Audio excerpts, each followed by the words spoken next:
Love you guys. Great to have you guys here with me, and also you guys that are in a small group somewhere, wherever you are. We are praying for you. We're having such a great time going through Model Man with you, and we've finished the character part. We're on consistency, and we dealt with pace and discipline last week. Today I want to move to something a little more critical for you, and that's purpose. Purpose is something that causes everything to fit together in your life, guys. And it was flying 35,000 feet in a Delta jet, and I pick up the flight magazine. I'm thumbing through it, bored, of course, and I came upon an article that just riveted my attention.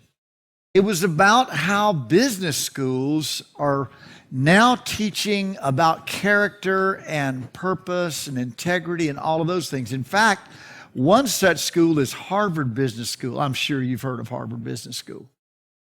And they have a course now that executives come in and pay $13,000 for a few days, 4 or 5 days. They do not study business. They do not study return on investment. They do not study investments, all of that. Nothing about business. The 4 things that article said they study is character, purpose, integrity, and values. And I've been teaching you guys that stuff, and it ain't costing you $13,000. Isn't that awesome? Yeah. But I picked up on that word because we've covered the other 2 or 3 words. It's the word purpose.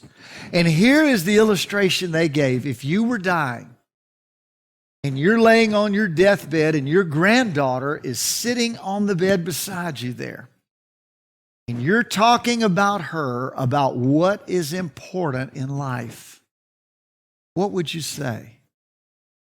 Sweetheart, this is what's important in life.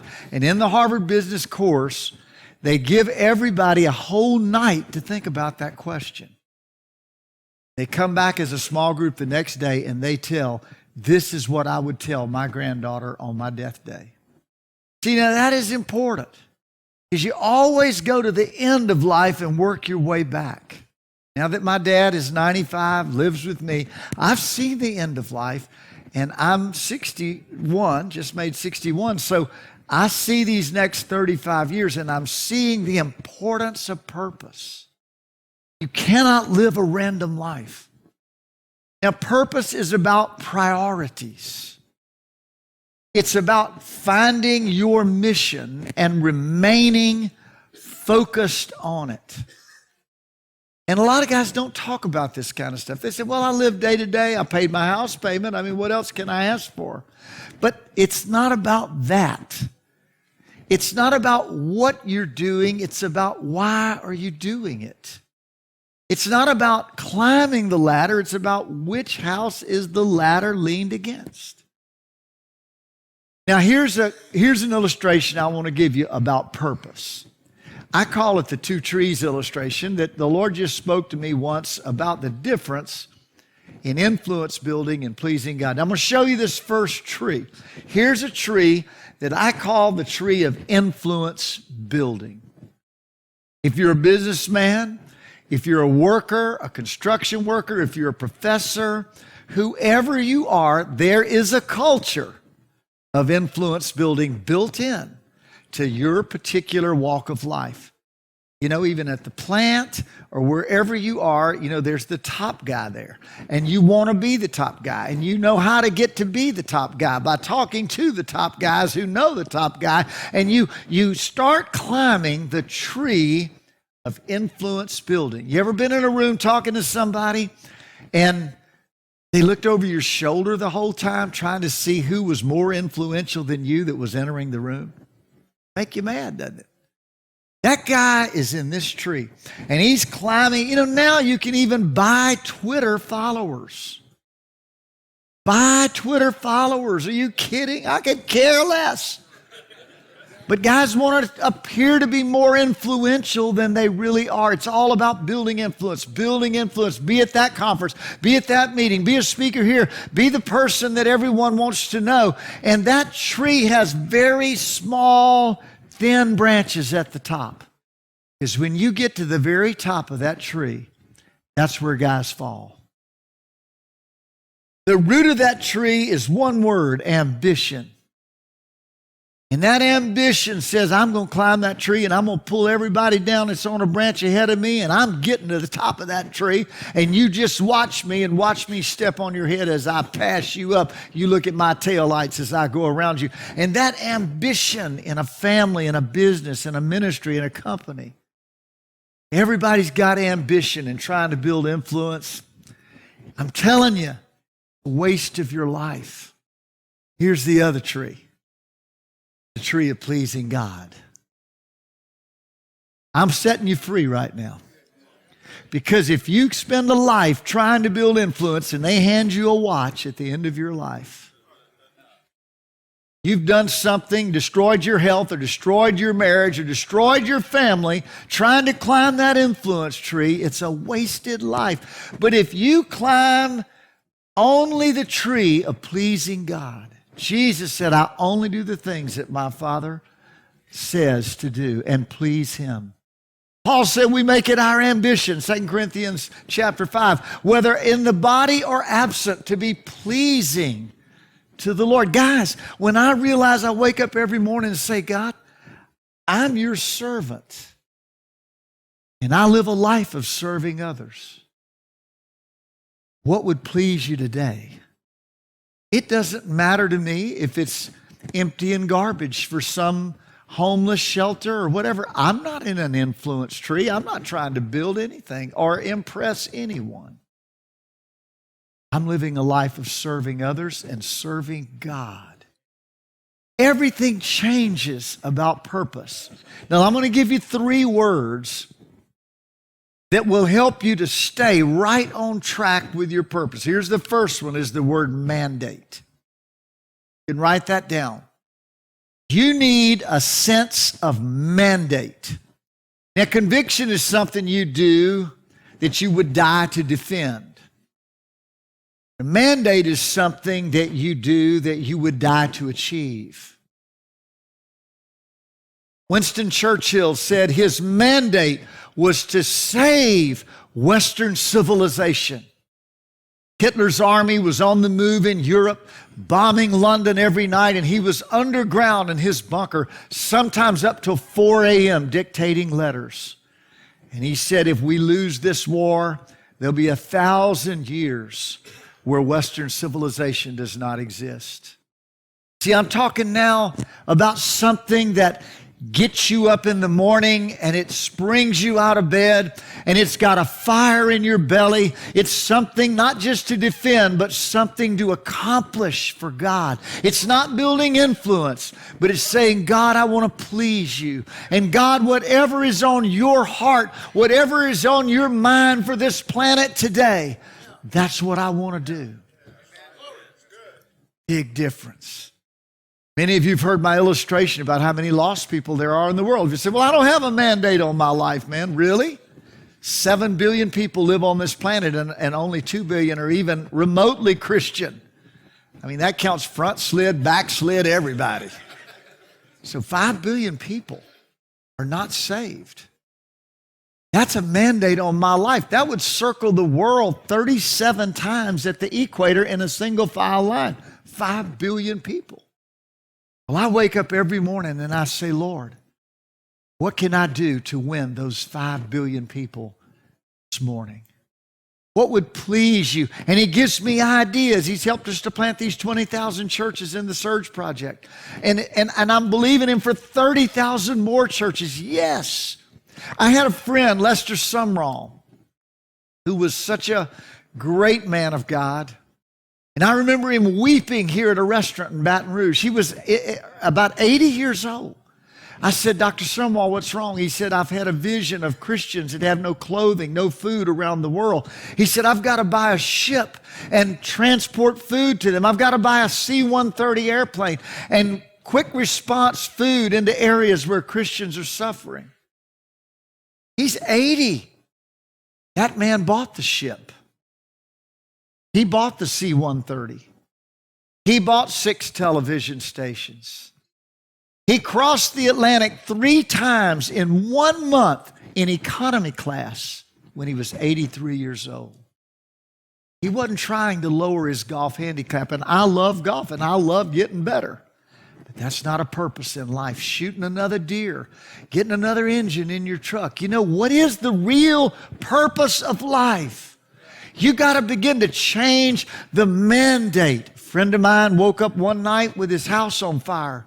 And he thought he had all his kids outside, but 2 of them were still inside, and he had to run through the flames, drag his daughter by the hair of her head to get her out, and then put his little 6-year-old boy, roll him down the hallway. There was so much fire and smoke, his contacts welded to his eyes. It took him 3 days to get him off in the hospital. But he saved his family. That's a mandate. You need a mandate. Second thing you need is a method. Once you got a purpose and you get riveted on this focus, this is why I live. This is not why I work and go to work and make money. It's why I make that money. Who am I making it for? What am I wanting to do to affect this planet before I'm just a dash in the middle of 2 dates? Antiochus, the great missionary, one of the greatest in Mexico, died and made arrangements in his death to be buried in a pauper cemetery that had 50 unmarked graves every day with just bodies in them. He had the only headstone in the whole hillside. And he put a big white cross and had the phone numbers of his church put into his gravestone. And a track rack in a little fence around it. And any time of day or night, you could see 50 people reading tracts around Danny's grave. He not only won souls in his lifetime, he won souls after he was in heaven. I'm talking about purpose and a method. Some method that God gives you. Why Bill Bright did the Jesus film, and it's been seen now by over 1 billion people. It was a method, it's just a film. But God used that film and has saved countless millions of souls. How about the guy in Indonesia? I was just there. To reach those 6,000 inhabited islands, there's 12,000 uninhabited. To reach 6,000 islands is only possible by radio stations. So he's built 42 radio stations. One group that heard the radio station, they all hear it by a private receiver that only picks up the gospel station, by the way. One group that heard it was the tree people who live 80 feet up in the air. Totally naked, they do not wear clothing. And one of them got a receiver and started listening to the gospel. They invited someone to come to their island and tell them the gospel. It took them 2 days to fly, or 2 hours to fly, rather. They had to take a car 12 hours, take a boat 6 hours, take a motorcycle 5 hours, and then walk 5 hours to get to the first tree.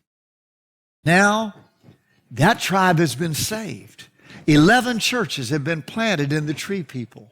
They've come down out of the trees. They're wearing clothing. They're pastoring churches now. I'm talking about a purpose in your life. Maybe it's a little thing like working with kids, or working with job training, or working with recovering addicts. We have some men in this room who have recovered from alcohol and drug abuse in our own ministry, and it's because of men who give their lives to them. A food pantry, homeless, abused, the elderly, living with an elderly man. I know their needs. One guy, my dad had a friend in his 80s, and his biggest problem in life is cold air that blew up his pants leg. So he had to keep rubber bands around the bottom of his breeches legs. Little things that people have need of. A widow's door needs fixing. You say, I don't have a purpose in my life. Well, I'm giving you one today. It's others. Third thing you need is money. First, you need a mandate. To accomplish your purpose in life, you're going to have to get a razor fixation on what God has called you to do. Second, you're going to have to lay out a plan, a method, a course of action. Paul called it my course, my track. He said, none of these things move me until I finish my course with joy. And the third thing, not as important as the other two, is money. People think, well, to do anything, I got to have money. Not really. Paul didn't have any money. He made tents, but he shook the whole Roman world with the gospel. What you really need is people. that you develop disciples. I'll talk about that in legacy. Provision comes from vision.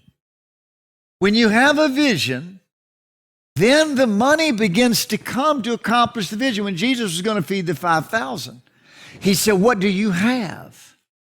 They said, 5 loaves and 2 fish. He said, "That's perfect to get started."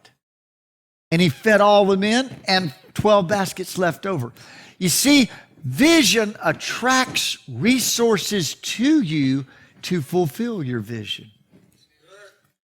I think about Zacchaeus. Zacchaeus was a rich little man. He was in the tree of influence building. He's in the wrong tree. And when Jesus passed by and called him down out of that tree and went to have lunch with him, he stood up and he said, "Lord, half of my goods I give to the poor, and if I've taken money from anyone, I'll restore them fourfold." And the Lord said, "This day salvation has come to his house." You know what happened? He changed trees. He got over in the tree of pleasing God and serving people. Come on, are you listening to me? And maybe you just need to make just that one little shift. You're climbing the tree, but it's the wrong tree, brother. The tree of pleasing God. You say, "Well, how can I do anything for the Lord? I mean, I'm just one guy sitting in this small group. I'm just one guy." I want to tell you a story that Jack Haynes, one of my surge team, told me about a story he read in the 6th grade about a snake in South America. This snake is the deadliest viper in South America, the Bushmaster. And that Bushmaster snake is so deadly, the villagers would not even show a team of Americans that came to capture one where to find one. Finally, they hired a guy, and he just went and pointed and ran off. They're so deadly, they strike a grown man walking in the forehead. They leap and hit you in the forehead. These are vicious, 12-foot long, deadly vipers. Well, they caught one and put it on this boat. And Jack was reading the story there in elementary school, and they put it in a carton and they put it under the deck of the ship. Well, every few hours they checked on the snake. Everything was fine. But one little inspection showed that the top of that case had come off. That snake was loose. There was no snake in the box. They started from the top deck and checked every closet, under every bed with machetes and flashlights. No snake. All the way to the main deck. No snake. And finally they realized the thing must still be down in the cargo hold. It was about 8 inches of water down there. So they pulled back the main lid, and 2 very brave men, unlike myself, jumped into that water and looked with flashlights, and there they saw the snake. It wasn't moving, and one of them touched it with his cutlass, and it wasn't moving. They realized it was dead, and they pointed the flashlight a little higher, and you'll never guess what was at the head of that snake. It was an old stray mama cat with her 2 kittens. She had killed that snake. You say, "How did she do that?" I don't know. But I know why she did it. He went after her babies. Here's the point, brothers. When there's a big enough reason why, purpose beating in your heart, you will always figure out the how. Is that right? I'd like to close this session by praying for God to give you a purpose. Would you bow your heads, you guys in a small group? Father, I ask you to give a purpose for every model man that's following this series. I pray that these guys would not just go to work every day and come home and try to know what's for supper, but that, Lord, their months would turn into years projecting forward to the future. Give them a purpose, give them a calling, give them a destiny, give them a mandate that they may be consistent in their life. Even into their 80s and into their 90s, they're still helping the poor, reaching the unreached, telling the untold, helping the hopeless. Father, I speak a blessing of others on every man in this model man ministry, and I thank you for it now in Jesus' mighty name. Amen. Isn't he good? Come on, let's give him a great hand clap.